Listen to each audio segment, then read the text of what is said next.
بسم اللہ الرحمن الرحیم۔ السلام علیکم۔ حضرت عبداللہ ابن عباس رضی اللہ تعالیٰ عنہ فرماتے ہیں کہ 10 محرم الحرام کا دن تھا، دوپہر کا وقت تھا، میں لیٹا ہوا تھا، خواب میں دیکھتا ہوں کہ حضور اکرم صلی اللہ علیہ وسلم تشریف لائے، پریشان حال ہیں۔ آپ صلی اللہ علیہ وسلم کے دست مبارک میں ایک شیشی ہے، اس شیشی میں خون ہے۔ میں نے پوچھا کہ یا رسول اللہ صلی اللہ علیہ وسلم، یہ خون کیسا ہے؟ فرمایا، اے ابن عباس، ابھی مقتل حسین سے آیا ہوں، یہ حسین اور اس کے ساتھیوں کا خون ہے۔ آج سارا دن کربلا میں گزرا، کربلا کے شہیدوں کا خون اس شیشی میں جمع کرتا رہا ہوں۔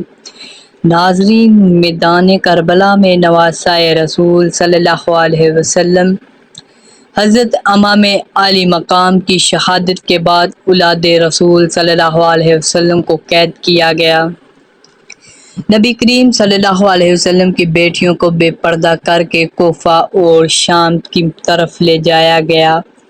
آگے آگے فوج یزید ناچتی ہوئی جا رہی ہے اور پیچھے پیچھے رسول اللہ صلی اللہ علیہ وسلم کی بیٹیاں قید ہو کر بے یار و مددگار ہو کر جا رہی ہیں۔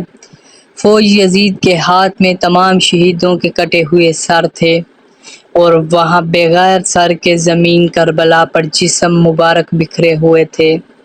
تاریخ نے کہہ دیا کہ بغیر کفن و دفن کے 3 دن تک رسول کائنات صلی اللہ علیہ وسلم کے خاندان کے جسم مبارک زمین کربلا پر بکھرے پڑے تھے۔ 13 محرم 61 ہجری کو جب آس پاس کے لوگوں نے یہ معلوم کیا کہ فوج کا پہرا کم ہو گیا ہے، چلو نہر فرات سے پانی بھر کر لاتے ہیں۔ بنی اسد کی کچھ عورتیں جب نہر فرات سے پانی بھرنے لگیں تو دیکھا کہ میدان کربلا کی زمین پر جسم مبارک بکھرے ہوئے ہیں، کہیں کسی کا بازو، کہیں کسی کا جسم۔ انہوں نے جب اس عالم کو دیکھا تو روتے روتے اپنے مردوں کے پاس پہنچی اور روتے چیختے پکارنے لگیں، اے رسول اللہ صلی اللہ علیہ وسلم کا کلمہ پڑھنے والوں! اس زمین کربلا پر رسول اللہ صلی اللہ علیہ وسلم کا خاندان تھا۔ شاہ یزید کی فوج نے انہیں شہید کر دیا ہے، ان کے جسم مبارک بکھرے ہوئے ہیں، ان کے خیمے جلے ہوئے ہیں، چلو آؤ ان کی تدفین کرتے ہیں۔ ان کے مردوں نے کہا، پاگل ہو گئی ہو کیا، دیکھتی نہیں ہو کہ یزید کی فوج نے قتل کیا ہے؟ اگر ہم ان کی تدفین کریں گے تو ایسا نہ ہو کہ یزید ہمارا بھی دشمن بن جائے۔ چھوڑ دو، کوئی نہ کوئی آئے گا، تدفین کر دے گا۔ ان عورتوں نے کہا، تعجب ہے، تم اپنے آپ کو مسلمان کہتے ہو، رسول اللہ صلی اللہ علیہ وسلم کا کلمہ پڑھتے ہو اور ان کے نواسوں اور بیٹیوں کے لیے یہ محبت رکھتے ہو، کیا رسول اللہ صلی اللہ علیہ وسلم نے یہ نہیں فرمایا تھا کہ میرے اجر رسالت کچھ نہیں مانگتا سوائے اس کے کہ میری آل سے محبت کرو، اگر تم نہیں جاتے تو نہ جاؤ، ہم جائیں گے۔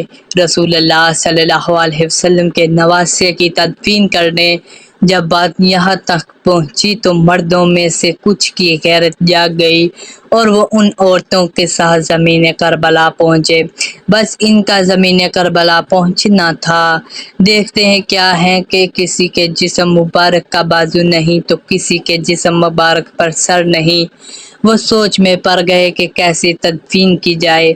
آخرکار وہ اس نتیجے پر پہنچے کہ ایک بڑی قبر کھود دیتے ہیں اور اس میں سب لاشوں کی اکٹھی تدفین کر دیتے ہیں۔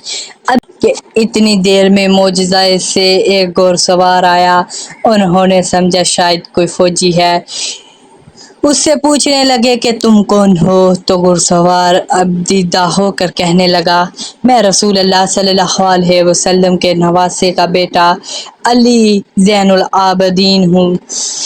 سب کی آنکھیں بھر آئیں۔ امام زین العابدین نے رسول اللہ صلی اللہ علیہ وسلم کی آبا بچھائی اور زمین کربلا سے اپنے بابا جان امام حسین رضی اللہ تعالیٰ عنہ کی لاش کو چننا شروع کر دیا۔ کہیں سے امام کی انگلی ملتی ہے، کہیں سے امام حسین کے جسم مبارک کا کچھ حصہ ملتا ہے، کہیں سے پاؤں ملتے ہیں اور کہیں سے کندھوں کا گوشت ملتا ہے۔ ناظرین، حضرت امام زین العابدین ان ٹکڑوں کو رسول اللہ صلی اللہ علیہ وسلم کی ابا میں جمع کرتے ہیں اور ایک جگہ زمین کو کھودتے ہیں تو وہاں پہلے سے ہی قبر بنی ہوتی ہے۔ حضرت امام علی مقام کی اس قبر میں تدفین کرتے ہیں اور ان کے ساتھ اپنے بھائی علی اکبر اور 6 ماہ کے علی اصغر کو بھی دفن کرتے ہیں۔ اس کے بعد ایک بڑی سی قبر کھود کر دوسری تمام لاشوں کو دفن کرتے ہیں۔ اسی لیے اس جگہ کو گنج شہیداں کہا جاتا ہے، جہاں سب اجسام کٹھے دفن ہیں۔ جب سب شہیدوں کی تدفین ہو چکی تو کسی نے کہا ایک تدفین رہ گئی، یہ دیکھو ایک بوڑھا سا صحابی ہے، ان کو ہم نے دفن نہیں کیا۔ حضرت امام زین العابدین آگے بڑھے اور فرمانے لگے، یہ حبیب بن مظاہر ہے، اللہ یہ چاہتا ہے کہ ان کی لاش ایسی جگہ دفن ہو جہاں جب بھی کوئی امام حسین رضی اللہ تعالیٰ عنہ کے پاس آئے تو ان کو سلام کر کے آئے۔ پھر آپ نے جناب حبیب کی تدفین کی۔ سب جاننے لگے تو حضرت امام زین العابدین نے کہا، رکو، ایک تدفین ابھی بھی رہتی ہے۔ سب نے کہا کچھ نظر نہیں آتا۔ حضرت امام زین العابدین نے فرمایا، نہر فرات کی طرف چلو۔ جب آگے بڑھنے لگے تو ایک بازو نظر آیا اور آگے بڑھے تو دوسرا بازو نظر آیا، بس اور آگے چلنا تھا کہ جناب ابو الفضل حضرت عباس علمدار کا جسم مبارک نظر آیا۔ حضرت عباس علمدار کو اس جگہ دفن کر دیا جہاں وہ گورے کی زین سے زمین پر آئے تھے۔ آج بھی قبر عباس علمدین اور قبر امام علی مقام ایک دوسرے کے آمنے سامنے ہے۔ ناظرین، نواسۂ رسول صلی اللہ علیہ وسلم حضرت امام حسین رضی اللہ تعالیٰ عنہ اور آپ کے باقی ساتھی جو میدان کربلا میں شہید ہوئے، سب کو وہاں قریبی گاؤں کے لوگوں نے دفن کیا اور اس قبیلے کا نام تاریخ میں بنو اسد لکھا ہوا ہے۔